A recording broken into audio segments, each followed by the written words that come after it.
What does it mean to be a Flâneuse now, or flaneur even, in that way? Or is it even beneficial to then say flaneur or Flâneuse, and then we just say we're, participating in Flânerie?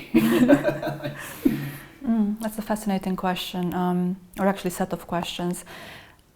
If we think about today, I think we do a lot of Flânerie, which is cyber, so it's CyberFlânerie. That's a good point. We are, always online, and we are on Twitter, and we're, strolling on these, virtual streets in a way or another. So I think that's the flaneur or flaneuse of today, the CyberFlâneur.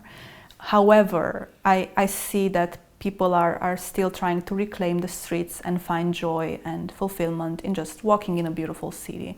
I think we all crave that, having a beautiful aesthetical environment near us. And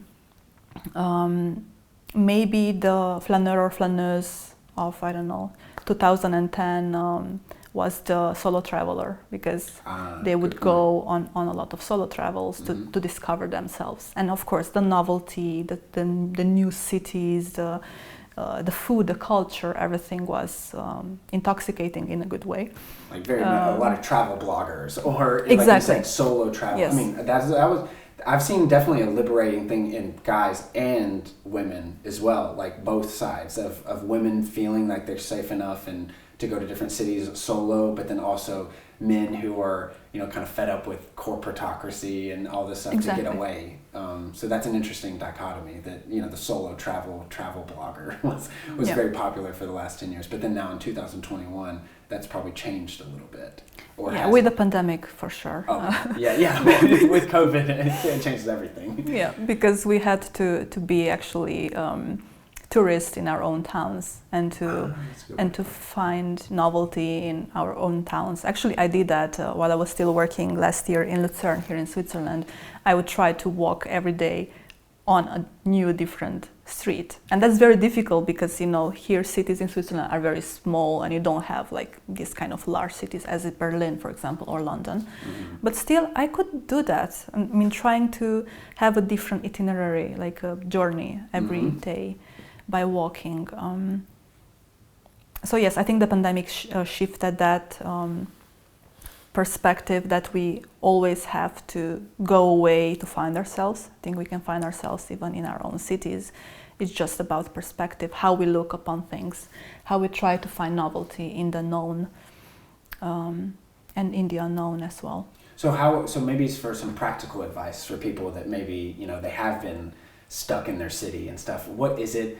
Simply taking an unknown route? Is it starting somewhere different? Is it maybe doing routes that you are familiar with backwards? Or is it maybe walking instead of biking instead of car? What are some maybe practical pointers or something that, people can do to just kind of maybe turn that switch a little bit? I think everything you shared is a perfect example. Like just deciding to start your day with a different route to work, or trying to, find a new cafe that gives you a nice vibe. Treating every day as an experiment. I think that's something that I'm very, very into, also in my writing and also how I live. I think it just gives me more excitement. And I think we can do that, if we really have that goal. So it's more of a mindset to start, and then how you do it is kind of... It's very personal. It's very subjective, I think, because everybody has a different way of, going through life. So I think my own recommendation is to just do something in a different way every day. And if that is related to Flânerie, then just go also with your vibe, with your gut. Like how you feel. With your instinct. Okay, so instead of that path, it's the path less taken, just because you feel like, I might find something interesting, or just stumble forcing upon, yourself to do it.